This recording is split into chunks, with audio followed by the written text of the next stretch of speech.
Pesakit-pesakit kronik perlu memahami penyakit mereka dengan lebih baik dan itu adalah tugas doktor untuk memberikan penerangan supaya pesakit boleh mempertahankan diri mereka dan apakah tindakan-tindakan yang perlu mereka lakukan bila mereka berhadapan dengan situasi yang memerlukan mereka melakukan pengubahsuaian rawatan.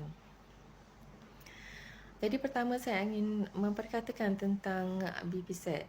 Kebanyakan sekarang pesakit darah tinggi diorang ada BPZ mereka sendiri.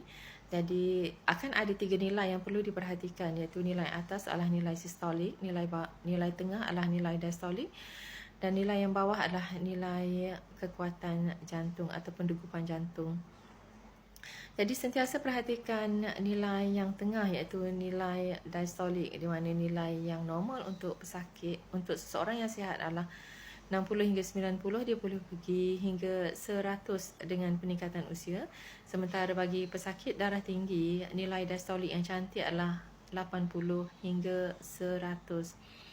Jadi bagi pesakit-pesakit darah tinggi, jika nilai diastolik mereka kurang daripada 80, maka mereka perlu memberhentikan ubat mereka sehari ataupun 2 hari. Dan jika berlakunya kenaikan pada nilai bacaan tekanan darah, maknanya lebih daripada 90, baru mereka perlu memulakan kembali ubat darah tinggi mereka. Keadaan ini penting kerana jika mereka berterusan mengambil ubat, mereka boleh mendapat tanda-tanda tekanan darah rendah untuk pesakit darah tinggi. Jadi ada kebanyakan pesakit ada yang keliru. Orang awam sendiri ada yang keliru. Bila mereka melakukan pemeriksaan tekanan darah, nilai itu akan sentiasa berubah. Jadi jangan hiraukan bacaan yang sentiasa berubah kerana tiada pesakit yang akan ada nilai diastolik yang sentiasa tetap pada setiap masa. Kita lakukan pada satu masa, 5 minit lepas tu dia akan sentiasa berubah. Asalkan dia dalam julat yang normal, maka seorang pesakit tu adalah pesakit yang sihat. Ada juga kekeliruan bila ramai yang bertanya nak periksa dengan tangan mana, lengan kiri ke, lengan kanan ke, baring ke, duduk ke, waktu tidur ke, waktu makan, waktu pagi ke, waktu malam ke. Jadi semua ni tak kisahlah. Lakukan pemeriksaan tekanan darah sekali sehari, tak kira nak duduk ke, nak baring ke, tak kisah, tak ada masalah apa-apa. Cuma perhatikan sahaja nilai diastolik. Yang kedua yang perlu diperhatikan adalah diet darah tinggi. Pesakit darah tinggi cuma berdiet dengan diet darah tinggi saja, kurangkan masin, jangan makan lemak tepu. Ramai ada pesakit darah tinggi yang dia pun berdiet untuk kecil manis, untuk diet kecil manis. Ada juga yang berpantang dengan makanan-makanan yang tak sepatutnya mereka pantang. Dan pada saya keadaan ini amat mengecewakan pesakit kerana mereka kehilangan kualiti kehidupan untuk menikmati makanan yang mereka boleh makan. Yang ketiga perlu saya perkatakan adalah mengenai ubat anti kolesterol. Jika pesakit darah tinggi memiliki nilai diastolik yang normal, maka ubat anti kolesterol tak perlu diberikan kepada mereka. Kerana kolesterol diperlukan oleh badan kita. 80% daripada badan kita membina sendiri kolesterol. Jadi kita tak perlu nak menormalkan nilai nombor. Hanya pesakit yang ada tekanan darah yang sangat tinggi sahaja dan mereka yang ada serangan jantung yang tak operate sahaja perlu dimulakan dengan ubat anti kolesterol kerana pada kedua-dua pesakit ini saluran darah mereka sempit dan kolesterol berisiko untuk tersumbat. Jadi kalau ada pesakit darah tinggi yang nilai bacaan diastolik mereka dah jadi normal 80 hingga 100, maka satu jenis ubat darah tinggi saja diperlukan, ubat kolesterol tak perlu diambil. Pesakit darah tinggi juga perlu mempertahankan diri mereka dengan mesti mengetahui ubat yang mereka makan. Jadi kalau misal kata ubat itu perlu dimakan pada waktu pagi ataupun waktu malam, tak kira, asalkan dia makan setiap 24 jam.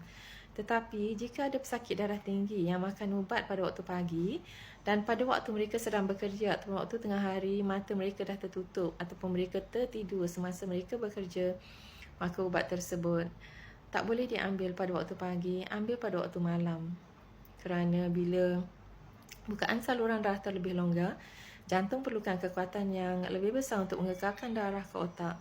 Bila jantung sudah letih untuk bekerja, minima darah yang sampai ke otak, darah tak pergi ke mata, tusuk mata pun tertutup dan pesakit menjadi mengantuk dan tertidur semasa bekerja. Pesakit juga perlu ada gambar ubat mereka supaya jika mereka kehabisan ubat, mereka boleh beli di farmasi, dan mereka mesti, kalau tak ingat nama ubat pun tak apa, ingat dos ubat. Kalau ada 2 ubat yang ada 2 nombor, yang ada slash tu, maknanya ingat 2 nombor lah. Dan kalau mereka kehabisan ubat, mereka boleh beli di farmasi. Ubat yang serupa dari company yang berbeza akan memiliki nama yang berbeza, dan ahli farmasi akan mencadangkan ubat yang serupa yang perlu mereka ambil. Jadi percayalah yang itu, ubat itu boleh digunakan untuk boleh diambil sehari-hari jika ubat mereka kehabisan. Jadi jika ada pesakit yang tiada lagi keupayaan untuk membeli ubat darah tinggi yang mahal, maka mereka boleh menukar. Ini adalah menukar kepada ubat yang lebih murah, namun ini adalah atas risiko sendiri. Jika mereka berani untuk melakukannya, mereka boleh melakukannya dengan syarat mereka lakukan pemeriksaan tekanan darah. Jadi dengan ubat yang lebih murah, jika nilai diastolik normal 80 hingga 100, maka ubat itu sesuai dan mereka boleh meneruskan dengan ubat tersebut. Tak ada masalah sebenarnya, cumanya kadang-kadang pesakit perlukan keberanian yang lebih besar untuk melakukan sesuatu supaya mereka berkeupayaan untuk terus makan ubat. Kerana ada setengah-setengah tu berisiko untuk mendapat stroke kerana mereka berhenti makan ubat. Jadi pesakit juga perlu tahu tanda yang mengganggu, kerana setelah beberapa lama makan ubat darah tinggi, mereka boleh dapat keadaan yang dipanggil tanda-tanda tekanan darah rendah untuk pesakit darah tinggi. Kerana apa yang berlaku adalah bila kita ada bukaan saluran darah yang sempit, bila kita makan ubat, dia terbuka sempit, terbuka lama-lama. Bila dia setelah beberapa lama makan ubat tersebut, dia sempit, dia tak lagi sesempit asal, dia sempit macam ni. Lepas tu kita makan ubat, dia terbuka. Tapi kerana ada lebihan ubat yang tak boleh lagi membuka saluran darah utama, dia akan membuka saluran darah cabang, yang itu akan memberikan tanda-tanda tekanan darah rendah untuk pesakit darah tinggi. Jadi bila pesakit ada tanda awal, sakit belakang tengkuk, baring, berdiri, pening, memusing untuk beberapa saat, maka kurangkan ubat untuk sehari dan sentiasa perhatikan nilai diastolik. Jika nilai diastolik kurang daripada 70, maka berhentikan juga ubat untuk beberapa hari sehinggalah nilai diastolik mereka lebih daripada 90, baru mereka boleh memulakan kembali ubat darah tinggi mereka, makan balik hari-hari. Ada juga tanda-tanda lain yang perlu diperhatikan, bengkak kaki, kebas tangan, yang itu juga menunjukkan yang bukaan saluran darah sudah menjadi terlebih longgar dan mereka perlu dirujuk ke hospital supaya doktor dapat menolong pesakit, mencadangkan pesakit untuk mengurangkan ubat darah tinggi mereka. Jika mereka mendapat tanda-tanda malignant hypertension, sangat kuat sakit kepala, loya muntah, tak boleh tidur pada waktu malam, maka mereka memerlukan rawatan kecemasan. Walaupun mereka makan ubat hari-hari, mereka memerlukan rawatan kecemasan dan mereka perlu pergi ke klinik untuk mendapatkan rawatan kecemasan untuk menurunkan tekanan darah yang menyebabkan tanda malignant hypertension. Jadi dengan fakta-fakta yang saya berikan, saya harap pesakit-pesakit memahami mengenai penyakit mereka, berani untuk memberhentikan ataupun mengurangkan ubat-ubat mereka supaya mereka kembali sihat.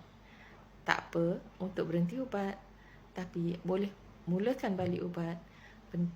Asalkan benda tu menyebabkan mereka makin sihat.